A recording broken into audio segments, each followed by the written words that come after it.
Several years ago, I got married, and with my husband came my sister-in-law, Sophia. I hoped we could get along well, but it felt like I was the only one who wanted that. Sophia didn't seem interested in getting closer to me. Instead, she often acted like she was better than me and only cared about my money. One day, Sophia's true feelings came out during a phone call. She said coldly, "If you're looking for your bank book, forget it. I have it." "Why are you surprised? Isn't your money basically mine too? So even if I spend it all, it shouldn't be a problem." I was frustrated and replied, "My money is mine. It's not yours." She just laughed and said, "Do you really believe that? That's funny." Since that incident, I believed that making peace with Sophia was impossible, and I started thinking of ways to get back at her. When I was ready to put my plan into action, my sister-in-law smugly said, "Once you marry into our family, isn't it natural to think everything you have now belongs to the family?" I was shocked and could only mumble, "That's not true." Actually, I had already bought a new car using the money from the bank account. Instead of withdrawing a large amount at once, which would raise suspicions, I carefully withdrew $3,000 multiple times using an ATM. There was no money left in the account, so Sophia could forget about it. Sophia laughed loudly, clearly feeling victorious. Seeing her in such a good mood, I decided to strike back. "Then I'll give up on the bank book and the money inside it, as you say." "What are you talking about?" she asked, confused. "You told me earlier to forget about the bank book and the money, right?" "Yes, I did. But you're the one who needs to let go. Can you guess why?" "Isn't it obvious? The bank book is in your name. Have you checked whose name is on it?" "Of course it was kept on a shelf in your house, so it must be in your name," Sophia said, sounding irritated. But I didn't back down. Her slip of the tongue was a big advantage for me now. "Sister-in-law, it seems you misunderstood something." Then I started to explain everything slowly and carefully to Sophia. "My name is Emma. Let me take you back to when I married my husband Lucas. His family runs a metal processing business. His dad is the boss, and his mom handles office work. Lucas works hard as an employee there. It's a pretty big company with many talented people, including Lucas. I really want to support his family's business, but in the midst of all this, I noticed my mother-in-law looking exhausted. I started to wonder if the office workload was overwhelming her. So I decided to ask her directly about her health and how things were going at work. "Mom, are you okay? You seem tired." "Thank you for asking. Actually, 2 of our office staff recently quit, so I've been handling most of the work by myself," she replied. "Wow, that sounds really tough, managing everything alone," I exclaimed, surprised by the workload. As my mother-in-law explained in detail, I learned that the 2 staff members had left because they got married, and finding new people to hire was proving difficult. There also wasn't a clear plan for hiring new staff. So I decided to offer a suggestion. "I have experience in administrative work. If there's any way I can help, even a little bit, I'd be happy to support." My mother-in-law's face lit up. "That would be incredibly helpful. And don't worry, we'll make sure to compensate you fairly. Thank you so much in advance." After that conversation, I started playing a more active role in my father-in-law's company. My experience in administration came in handy, and my father-in-law was grateful for my help. My husband, Lucas, was always looking out for me. He made sure I wasn't feeling too stressed balancing work and household chores. "You only have to help until we hire a new clerk. I don't want you to overwork yourself," Lucas said one day. "Thank you, Lucas. But I get along well with your mom, and compared to my previous job, the environment here is much better. So I don't plan on quitting anytime soon," I replied. Lucas respected my decision. Then, one day, my mother-in-law suddenly exclaimed, "Oh, I completely forgot to go to the post office." "That's worrying. Would you like me to go for you?" I offered kindly, and a smile brightened her face. "No need, Emma. I was planning to do some shopping anyway, so I'll go," she said, rushing off. In the short time she was gone, it felt almost planned when my sister-in-law showed up at the office. "Hey, Emma, long time no see." Sophia's voice sounded friendly. "Sophia, did you need something?" "Actually, I was just passing by and thought I'd say hi," Sophia said with a sweet smile. "I've heard rumors that she's currently working in a restaurant since she doesn't have a full-time job. But I didn't know the details about her current situation. As I was considering asking Sophia about it, she suddenly turned to me. "Emma, I'm curious. Are you getting paid for working here? Yes, I do get paid for the administrative work I do, but it's not a lot. I initially wanted to help out without any payment, considering my role in the family. However, my father-in-law suggested that officially hiring me and paying a salary would be better for tax and management reasons, so I went along with it. But the salary I receive is just the minimum for someone new in an admin role, so it's not much. I wasn't sure how much Sophia knew about my salary, but from her attitude, it seemed like she was expecting something. In that case, could you share some of it with me? Sophia asked. Surprised, I asked, do you mean borrow money? That's not what I meant. I want you to give me part of your salary, Sophia demanded. Give you part of my salary? I don't understand. Why would I do that? I replied, trying to understand her intentions. Don't make me repeat myself. Just give it to me now, Sophia insisted, her expression turning serious as she approached me. Then she noticed a small safe on the table. It's in there, isn't it? She asked, reaching for the safe. Panicked, I blurted out, wait, that contains important funds for the company. Company funds? But this is our father's company, right? So technically, that money belongs to him. There shouldn't be a problem with me borrowing some of it, Sophia argued back. But that wasn't the point. I tried to stop her, but Sophia was determined. In the end, she forced open the safe and took out some bills. I'll be taking this, she said. Give it back. How will I explain this to everyone? I pleaded. That's your problem. You'll figure it out. Goodbye, Sophia said, whistling as she left. I stood there in shock, watching her go. I wasn't sure how much she took, but it didn't seem like a lot. I needed to check what was left. I looked at the ledger and then checked the safe. I was short $170. Sophia had taken two $50 bills and three $10 bills. My heart raced as I checked my wallet, but there were only a few $5 bills. This isn't nearly enough. What do I do? I felt frustrated and desperate. I thought about telling my mother-in-law the truth, but I hesitated because of the potential backlash from Sophia. Fear of revenge stopped me from confessing.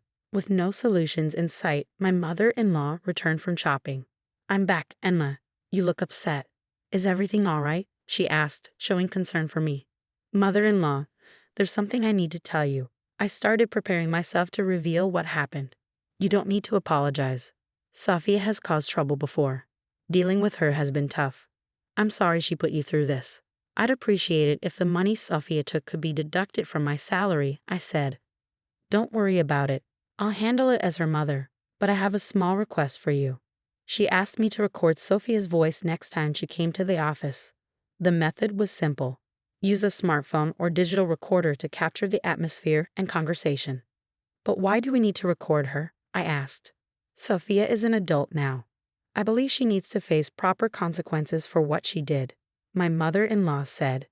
Indeed, that's true. But to make sure she doesn't repeat her mistakes, we need to show her the significance and impact of her actions. I agreed. After our conversation, I decided to always wear a voice recorder. A week later, while my mother-in-law was out, Sophia showed up at the office again.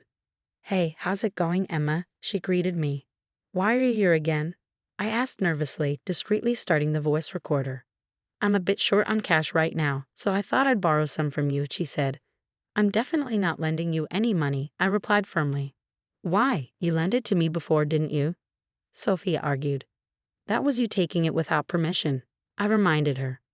But you managed to cover for it later, didn't you? She countered. I couldn't admit that I had informed my mother-in-law about what happened. If I did, Sophia would likely leave immediately, and I wouldn't be able to gather the evidence my mother-in-law requested. Thinking carefully about my response, I said, You found a way to fix the situation, didn't you? Can you lend me some money today? That's not possible, I replied firmly. You married into this family, right? As a daughter-in-law, can you go against your in-laws' wishes? Sophie's argument surprised me with its irrationality. Enough with the excuses. Give me the key to the safe. Sophia slammed the desk in anger. Just then, I heard my mother-in-law's footsteps approaching from outside. What are you doing, Sophia? My mother-in-law's voice startled Sophia. Oh, Mom. You haven't found a proper job, and now you're asking for money from your sister-in-law. Aren't you even a bit ashamed? Well. What exactly are you thinking, Sophia? Quit bothering me. I may not have a full-time job, but I'm working part-time and managing just fine. At your age, still relying on part-time work? Aren't you embarrassed? Your friends have careers, families, and you're still. It's my life, and I'll live it how I want. And I have a great partner. Sophia interrupted, clearly agitated, before storming out of the room. After she left, I felt relieved. Mother-in-law, I appreciate your understanding, I said sincerely. Don't worry. Now that Sophia knows, she must be feeling some regret. My mother-in-law reassured me with a smile. But despite her reassurance, I still felt anxious. I was worried that Sophia might return with more demands. One day, when I visited my mother-in-law's house, she showed me a piece of paper. I got an invitation to Sophia's wedding recently, she said. It was indeed a wedding invitation. The groom's name was Leo. I didn't recognize the name, but my mother-in-law seemed to know him and looked somewhat worried. Leo is actually the son of the factory manager, she explained. Huh, he's the factory manager's son. That's unexpected, I said. The factory manager was someone my father-in-law had worked closely with and highly respected. Is the factory manager discussing anything specific about his son's marriage? I asked.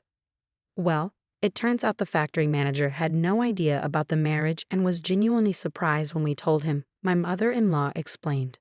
I see. Well, since it's already happened, I suppose we should accept it with a congratulatory spirit. There's no point in opposing it now, my mother-in-law said, her expression already accepting the situation. After the wedding, my sister-in-law probably told my mother-in-law, see, I did find a proper groom. Congratulations, Sophia, my mother-in-law said with a smile. Are you relieved now? More importantly, what are your plans for your new life together? What's your plan for the future? When my mother-in-law asked this with a serious expression, my sister-in-law seemed to be at a loss for words. Have you decided on a new place to live yet? My mother-in-law asked. That's something we'll think about in the future, Sophia replied vaguely. I thought as much. For now, you should start by living in our apartment. We're planning to move to a new place, so you can have this house. Consider it our final support for you. If you need to, find part-time jobs and support yourself. My mother-in-law said. All right, I understand, Sophia replied, looking displeased. I was surprised by her attitude. She should have been grateful for the house she received. Most of all, I felt sorry for my mother-in-law, who seemed pained and hurt. My husband, Lucas, seemed to feel the same way and quickly suggested something to my mother-in-law. If that's the case, why don't you come live with us? Lucas asked. It's okay. I've already discussed and decided on our new residence with your father, my mother-in-law replied. Are you sure that's fine? Well, just until we move into the new house, can we leave some of our belongings at your place? Lucas asked. Of course that's fine, my mother-in-law replied, which made me feel relieved. I thought once my sister-in-law got married, everything would be calm.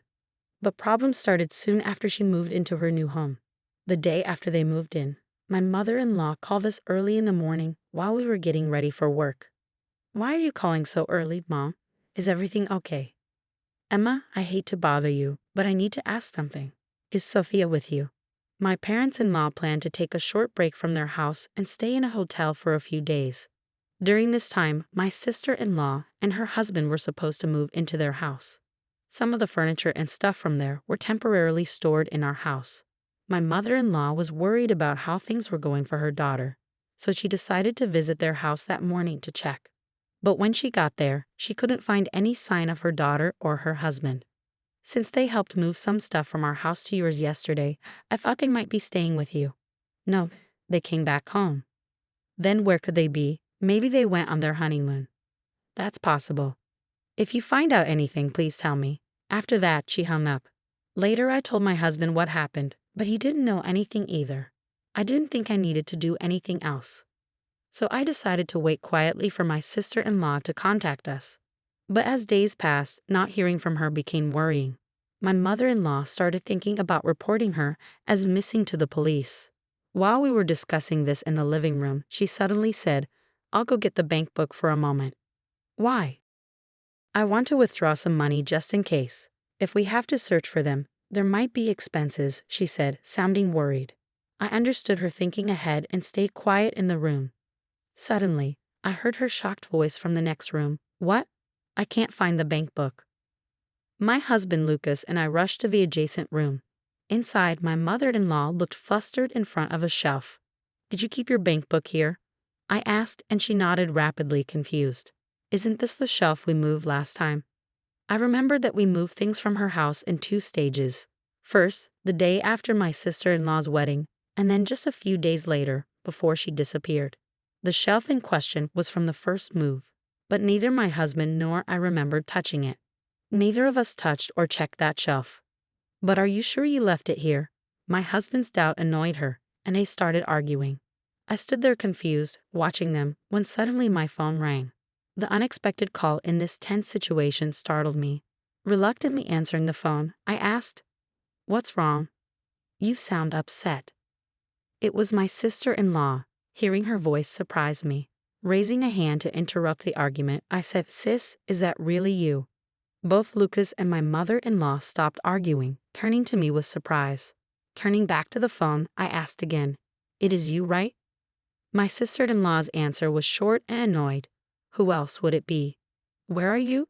We've been really worried about you." But my sister-in-law brushed off the question, saying, "It doesn't matter where I am. I have something to ask." From our conversation, it seemed she took the bank book and used the money to buy a car. That money belonged to me, she even said outright. Angry at her selfish comments, I told her everything that had happened. "Mom's bank book is missing, and it's causing a lot of trouble." "What? Mom's bank book is missing?" Sophia sounded genuinely surprised. "Whose name is on the bank book you have? Is it under my name?" Just a moment. I could hear her rummaging through things on the other end. She probably mistook my bank book for my mother-in-law's. But my mother-in-law hadn't spent much recently and hadn't realized it was missing. It had been over a week since Sophia took the bank book, so the money inside was probably already spent. After a while, a flustered voice said, "Wait, is this Mom's bank book?" "I knew it," I said quietly. Suddenly, my phone was snatched from my hand. My mother-in-law looked angry as she held my phone firmly. "Sophia, I've heard everything." "What? Mom, why?" "I was worried about you. Then I got a call from you. But how did you hear my conversation?" "Because Emma had her phone on speaker. I had put the phone on speaker so my husband and mother-in-law could hear what Sophia was saying. They heard everything, including that she used my bank book to buy a car." "What were you thinking? That's so irresponsible." My mother-in-law's voice filled the room. Sophia apologized, sounding regretful. "I'm really sorry. Using company funds without permission and taking someone's bank book. I messed up. Please forgive me. I'll be more careful from now on." "It's too late for that. Come home now and explain." "Yes, I understand." Sophia's shocked voice was interrupted by a loud thud from the background. "Hey, Sophia, are you okay?" my mother-in-law asked, but there was no reply. After a moment, Sophia's frantic voice came back. "Help me at the convenience store parking lot." Then the call ended suddenly. We could guess what happened. Sophia might have hit the gas instead of the brake and driven the car into the store while on the call. Soon after, the police reported that Sophia's car crashed into the store. Both Sophia and her husband were in the car. Luckily, they weren't seriously hurt, but the aftermath was messy. It turned out Sophia didn't have car insurance, so they had to pay for all the repairs themselves. My in-laws were furious. They went to get Sophia right away. Sophia's husband's parents were also angry, especially his father, who manages a factory. He scolded Sophia harshly, saying, "Just because you're part of this family now, do you think everything should be handed to you?" Those were the same words Sophia used with me. Just telling my mother-in-law wasn't the end of my plan. I made sure Sophia's father-in-law, the manager, heard a recording of the conversation too. With Sophia's own words on record, she couldn't deny anything. The manager was even tougher on them. He ordered Sophia and her husband, "Since you're broke, you'll work for me and hand over your earnings." After that, they had no choice but to work at the factory under strict supervision. It was the best option financially. My in-laws kept a close eye on them, both at work and at home. They worked all day and lived under scrutiny afterward. Feeling overwhelmed, Sophia eventually approached me at the factory, crying, asking for help. "I'll do anything. Please forgive me." "Anything? Then work sincerely and pay back what you took from us." Seeing Sophia so desperate, breaking down in front of me, was unexpected. Her state showed how worn out she was mentally. It's a moment I won't forget. Part of me thought, you deserve this, but seeing her like that, I felt a twinge of sympathy, but she brought it on herself. Changing the subject, my life took a big turn shortly after. I decided to quit my job. I heard they were hiring new staff, and I found out I was pregnant. I want to focus on my new life with my baby and make sure I get enough rest.